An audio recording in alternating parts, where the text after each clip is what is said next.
The stoic history of this barn began in 1936 when Ben Foster and his farm manager, Doc Musto, supervised the building of this incredible structure. Built to house Foster Farms' prize-winning show cattle, this barn would 50 years later become known as the largest barn in the state.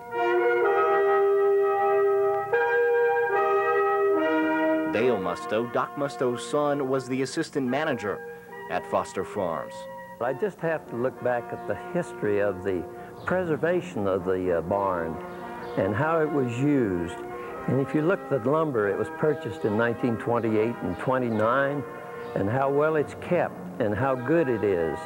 And the construction of the barn, the strength of it, the men who built it, they really had an eye for doing things well, using good equipment, and they enjoyed working here as I remember them when they were putting it up. They just had a good time, and it was back in the time when we were just coming out of the Great Depression. A lot of men needed work to support their families, and this should mean a lot to us.